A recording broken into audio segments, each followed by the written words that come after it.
Dans cette vidéo, je vais vous montrer comment utiliser des curseurs dans une figure de géométrie dynamique MATLAB 32 sur un iPad. Tout d'abord, vous devrez avoir installé MATLAB 32 comme une application web sur votre iPad. Une fois que vous l'aurez fait, vous avez comme moi ici, par exemple, une icône en bas qui vous permet de démarrer l'application. Donc je clique, l'application démarre. On va d'abord utiliser cette icône, option de la figure,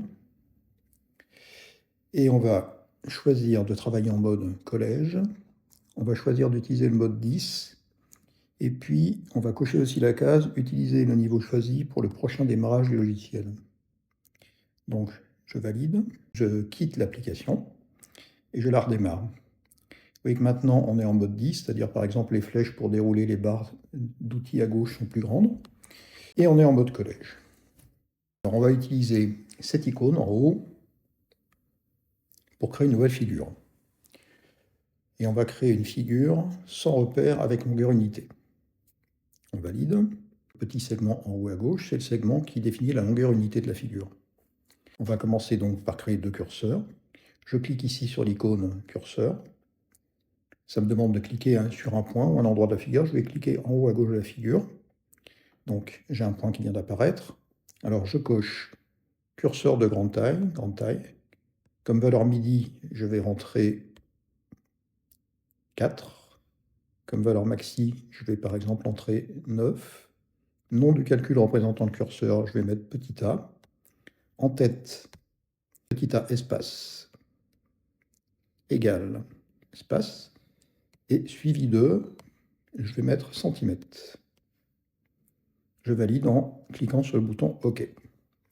Donc vous voyez maintenant, avec l'outil capture, je peux, en mettant mon doigt sur ce point, capturer mon curseur et je vois les valeurs qui changent. Là, je vois ici que j'ai l'outil loop, vous voyez ici, qui est actif. Je vais le désactiver pour le moment. Donc je capture mon curseur, je vois ces valeurs. Donc j'ai par lâcher le doigt de l'écran, je peux modifier les valeurs de petit a.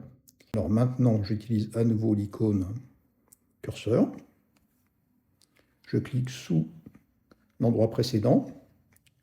Je vais choisir encore un curseur de grande taille. Comme valeur mini, je vais par exemple mettre 2. Comme valeur maxi, je vais mettre 7. Nom du calcul représentant le curseur, je vais mettre B. En tête, je vais mettre B espace égale espace. Et ici, je vais mettre centimètres.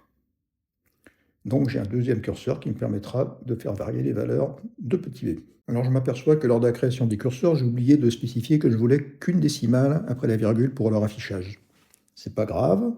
Vous allez utiliser cette icône au-dessus de modification d'objet graphique et vous allez poser votre doigt sur l'affichage de A égale, etc. Une boîte de dialogue apparaît et ici c'est le choix du nombre de décimales qui est de 2 par défaut. Je clique sur 1, vous voyez maintenant ici j'ai une décimale, je clique sur OK. Je fais pareil pour l'autre curseur, une décimale aussi.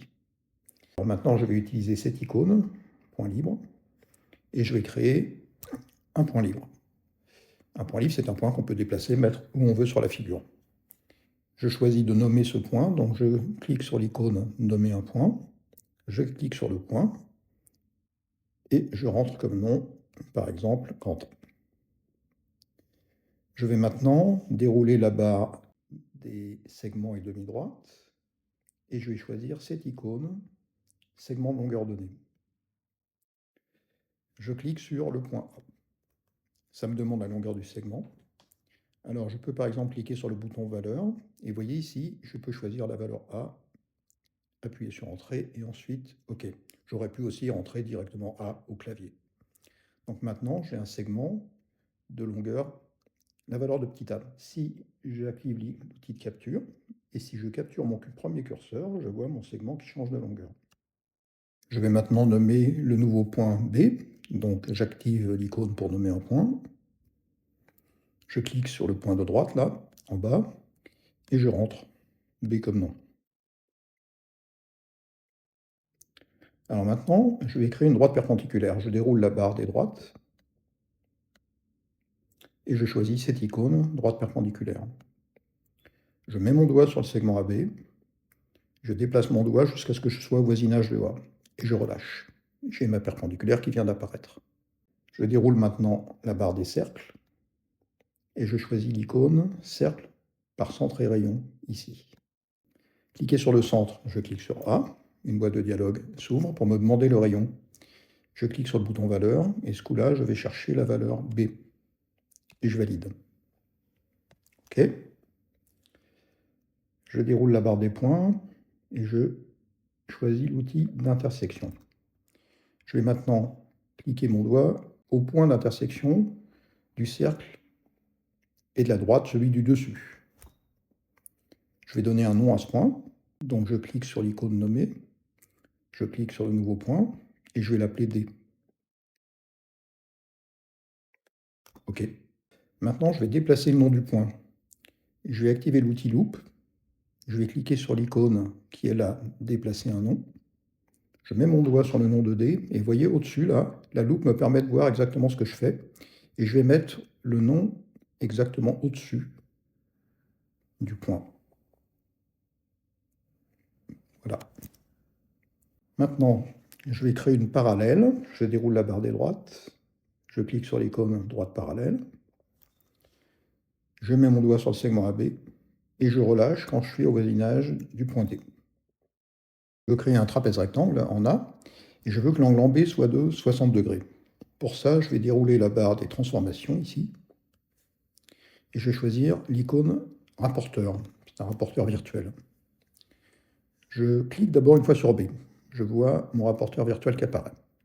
Je mets mon doigt sur le point A et je tourne en gardant le contact avec l'écran jusqu'à ce que l'angle soit de 60 degrés. Je relâche. Maintenant, j'utilise à nouveau l'icône d'intersection. Je rapproche mon doigt du point d'intersection de la demi-droite qui vient d'apparaître avec la droite parallèle de tout à l'heure. Je clique sur l'icône nommer un point ou une droite. Je clique sur ce nouveau point et celui-là, je vais l'appeler C. J'active l'icône pour déplacer le nom. Je mets mon doigt sur le nom et je le déplace de façon à ce qu'il soit au-dessus du point. Alors il se peut que tout à l'heure, quand vous avez utilisé l'outil rapporteur virtuel, vous ayez fait une petite erreur de manip et que par exemple l'angle ne soit pas exactement de 60 degrés, 61 par exemple. Ce n'est pas la peine de tout recommencer. Vous allez utiliser cette icône dans la barre supérieure, modifier objet numérique. Et ça vous présente ici dans une liste sur laquelle vous cliquez, tous les objets numériques créés. Alors si vous voyez, regardez en bas, là, vous voyez angle 1. Et en cliquant dessus, vous voyez que angle 1, c'est un calcul qui a pour valeur moins 60. Alors, il ne faut pas changer le signe qu'il y a pour cet angle, mais par contre, vous pouvez changer sa valeur. Donc je clique sur le bouton modifier. Et au lieu de mettre moins 60, je vais mettre, par exemple, moins 70. Je valide par OK et je clique sur le bouton fermer. Vous voyez que maintenant, mon angle est 70 degrés. Bon, on va cliquer sur ce bouton qui permet d'annuler la dernière action. Alors, je vais maintenant activer l'outil gomme qui permet de masquer des objets.